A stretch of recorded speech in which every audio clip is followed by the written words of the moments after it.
Once you've finished your grid drawing, we're going to be focusing on color schemes in order to create your artwork. And we are going to be using neon oil pastels. What I want you to do is focus on the shadows and the values. Values are the darks and lights of your photograph to transfer to your artwork. But we're not looking for realistic colors since we're doing it in the Fauvist style. Instead, we're looking to do unrealistic colors, so that's why we're sticking with neons.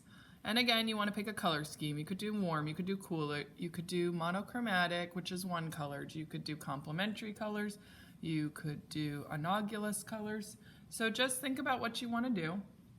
I'm going to go ahead and do analogous colors.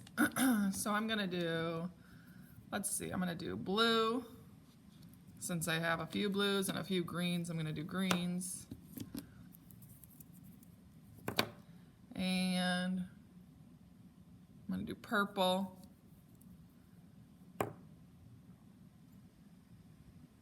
And yellow. Those colors are analogous on the color wheel. They go right next to each other. So you can do 4 colors, 3 or 4 colors that are right next to each other.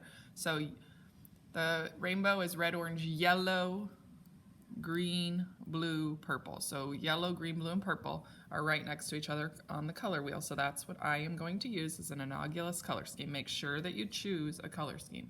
Black and white can be used and are not part of any color scheme. They are just additions. So I'm going to move those, and what I'm going to do is I'm going to start with all the dark areas, and I'm going to start with my darkest color to go into the dark areas. So I'm going to do some kind of outlining with this blue, and I'm going to focus on all these dark areas to shade in. So I'm going to come in and do something like that. I know that's dark. I also want to go ahead and outline a lot of the features so that I can do some blending and so that it'll still stand out.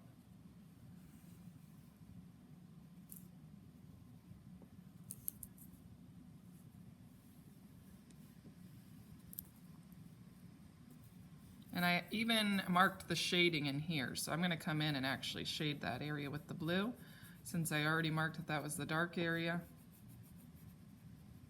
And you see I'm just focusing on this area right here, right now.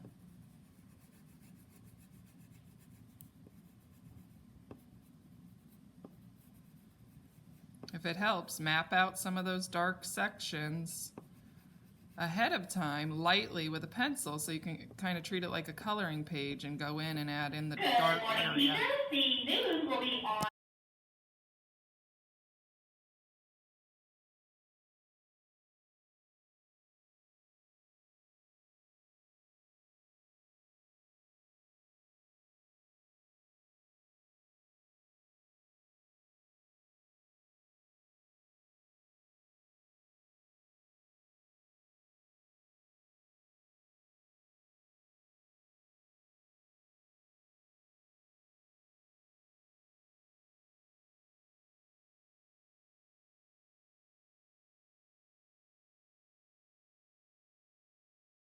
You can see I've worked through the face by now.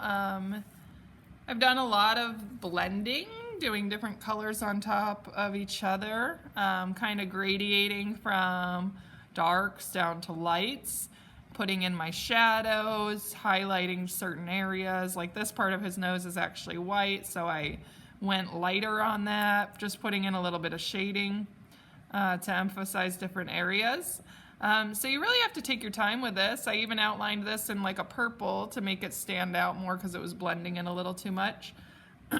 So just take your time. I'm going in right now and I'm adding a bunch of shadows in that I can see, like here by his arm, there's a nice shadow. Here by his other arm, there's a good shadow. So I'm just working on putting those in. And I'm sticking to my analogous color scheme right now for his body.